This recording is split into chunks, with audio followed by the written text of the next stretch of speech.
안녕하세요. 여러분의 지적인 성장을 돕는 채널입니다. 세계 최대 투자은행 JP모건의 CEO 제이미 다이먼이 최근 아주 심각한 경고를 내놨습니다. 그는 곧 채권 시장에 균열이 생길 것이고 모두가 패닉에 빠질 것이라고 말했죠. 세계 경제의 심장부에서 대체 무슨 일이 벌어지고 있는 걸까요? 오늘은 조금 어렵게 느껴질 수 있지만 우리 모두의 돈과 미래가 걸린 중요한 이야기를 해보려 합니다.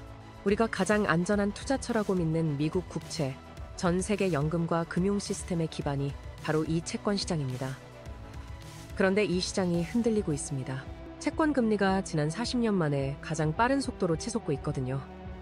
2020년 1% 미만이던 10년 만기 미국 국채 금리는 오늘날 거의 5%에 육박합니다.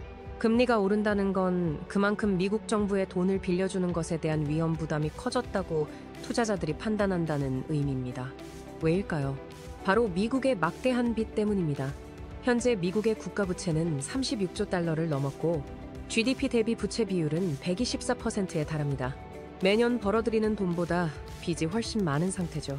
더 심각한 것은 경제학자들이 건강한 경제의 마지노선으로 여기는 3%의 2배인 6%가 넘는 재정 적자를 매년 기록하고 있다는 점입니다. 과거에는 경제가 좋고 실업률이 낮으면 정부는 세금을 더 많이 걷고 지출을 줄여 적자가 줄어드는 것이 정상이었습니다. 하지만 지금 미국은 실업률이 역사적으로 낮은 수준임에도 불구하고 마치 심각한 경기 침체에 빠진 나라처럼 돈을 빌려 쓰고 있습니다. 좋은 시절에도 빚을 내어 잔치를 벌이고 있는 셈이죠. 이런 상황에서 투자자들의 심리가 변하고 있습니다. 경제학자인 올든의 분석에 따르면 역사적으로 실질 금리가 마이너스가 되면 투자자들은 안전자산인 금으로 몰렸습니다. 하지만 최근 2022년과 2023년 사이 이 공식이 깨졌습니다. 금값은 실질 금리와 상관없이 독자적으로 움직이기 시작했는데 이는 투자자들이 더 이상 채권이라는 전통적인 안전자산을 신뢰하지 않고 정부가 마음대로 찍어낼 수 없는 희소자산으로 눈을 돌리고 있다는 강력한 신호입니다. 더 큰 구조적인 문제는 바로 인구 구조에 있습니다. 베이비붐 세대가 대거 은퇴하면서 이들에게 지급해야 할 사회보장연금과 의료비가 눈덩이처럼 불어나고 있습니다. 정부는 이 돈을 마련하기 위해 과거에 발행했던 채권을 팔거나 세금을 올리거나 아니면 더 많은 빚, 즉 채권을 발행해야만 합니다. 이는 빚으로 빚을 돌려막는 악순환을 심화시킬 뿐이죠. 과거 1940년대 2차 세계대전 직후에도 미국은 지금처럼 엄청난 정부 부채를 안고 있었습니다.